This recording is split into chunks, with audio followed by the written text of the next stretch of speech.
Nongeye kubasuhuza ni Dr Cyuzuzo Aristarike. Mu kiganiro gishize nabasobanuriye aho amavangingo aturuka. Twabonye uburyo mu gihe cy'imibonano iyo umukobwa ageze igihe cy'ibyishimo birenze ari byo bita orgasm, uruhago rusohora inkari zifunguye cyane zatakaje umwimerere bikivanga n'andi matembabuzi aturuka kuri prostate y'abagore, female prostate, no ku mvubura zitwa imvubura za skin zikikije imiyoboro y'inkari. Ibyo byose bikivanga bigakora amatembabuzi asohoka mu gihe cy'imibonano ari byo bita kunyara k'umudamu. Ibi ariko ntibibuza ko hari igihe umudamu ashobora gucikwa n'inkari atabishaka, ahubwo ari uburwayi. Hari abadamu barwaye mu gihe cy'imibonano akanyara atari ubuzima busanzwe, ahubwo ari indwara. Ari nazo mu bihugu by'i Burayi abantu benshi bajya kwivuza kubera ko bo n'ibisanzwe byo kunyara byacu byo mu Rwanda ntabyo bazi.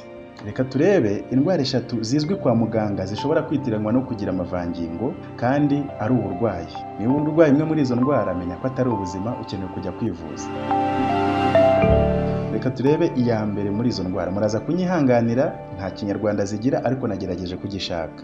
Hari iyo bita overactive bladder cyangwa se uruhago rwikanga. Uruhago rwikanga ruterwa no kwikanga kw'imikaya ifunga inkari. Iyo mikaya bayita detrusor, ubwo ni ukuvuga ngo babyita detrusor overactivity. Ni ukwikanga kw'imikaya ifunga inkari cyangwa se ikikije uruhago.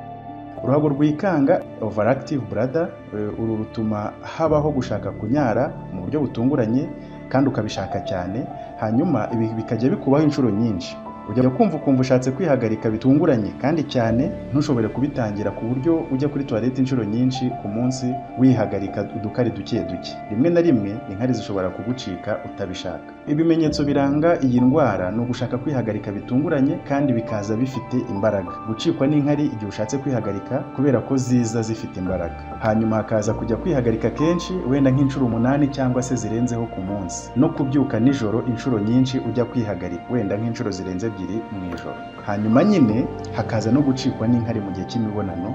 Ibi rero iyo bikubaho ni uburwayi. Bishobora kuba bikubaho hanyuma wakora imibonano, bwa bushake bw'imibonano bugakubaganya rwa ruhago rwawe rusanzwe rwikanga, hanyuma bigatuma inkari zigucika. Ibyo ni ubumuga, ntabwo byaba bikitwa kunyara bisanzwe. Indwara ya kabiri, hari ugucikwa n'inkari mu gihe cy'imibonano ari byo bita coital incontinence. Coital incontinence cyangwa se gucikwa n'inkari mu gihe cy'imibonano biba iyo inkari zigucitse mu gihe watangiye gukora imibonano cyangwa se uri kwikinisha. Ubushakashatsi bwagaragaje yuko 10% by'abadamu bagira iki kibazo. Iyi ndwara isa n'ifitanye isano cyane na ya yindi twabanje kureba y'uruhago rwikanga, kuko akenshi gucikwa mu gihe cy'imibonano bishobora guterwa n'uko uruhago rwawe rwikanze cyangwa se ya mikaya ifunga igitsina yarekuye mu buryo butiteguwe. Gucikwa n'inkari rero mu gihe cy'imibonano nibyo rimwe na rimwe bishobora kwitiranwa no kunyara bisanzwe. Rimwe na rimwe ugasanga hari igihe Abanyafurika twabifashe nk'ubuzima busanzwe, nyamara hari igihe bishobora kuba ari indwara, cyane cyane igihe ibisohoka mu gihe cy'imibonano ari inkari zisanzwe cyangwa se bifite impumuro y'inkari nyankari. Indwara ya gatatu ni ugucikwa n'inkari ku ngufu ari byo bita stress incontinence. Ibi ni uburwayi butuma umuntu acikwa n'inkari iyo akoze igikorwa kimusaba imbaraga cyangwa se gituma inyama zo mu nda zitsikamira cyangwa zigasunika uruhago. Bimwe mu bimenyetso by'iyi ndwara twavuga nka wa muntu ukorora cyangwa yakwitsamura inkari zikamucika. Uyu aba arwaye iyi ndwara. Umuntu useka cyane bikabije inkari zikamucika cyangwa se wamukirigita akinyarira.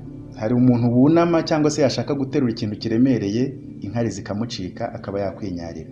Uyu muntu rero umeze gutyo urwaye iyi ndwara ashobora no gukora imibonano inkari zikamucika atari ukubera yuko yishimye cyangwa se ashaka kunyara, ahubwo kubera yuko cyangwa se kwinjira kw'igitsina kuri gutsikamira uruhago bigatuma inkari zimucika atabishaka. Murumva rero ko hari indwara zishobora kwitiranwa no kugira amavangingo kandi ari uburwayi. Abadamu bose banyara ntabwo ariko aba ari bazima. Hari abarwaye, hari abafite uburwayi basaba ko bajya kwa muganga bakivuza. Nanone umuco wacu twemera gufata bimwe mu byo twakwise indwara tukabigira ubuzima busanzwe kandi ntihagire umuntu ubishidikanyaho, ariko kubimenya nabyo biba ari ingenzi. Mwakoze rero gukurikirana iki kiganiro, nizere ko mwasobanukiwe neza. Niba ufite bumwe muri buno burwayi tumaze kuvuga haruguru, nyandikira kuri WhatsApp cyangwa se wandike muri comment hano tuzagusubiza cyangwa se tugufashe kwivuza kugira ngo ukire, nicyo tubereyeho. Niyo mpamvu iki kiganiro ngikora nka muganga. Murakoze, mugire ibihe byiza.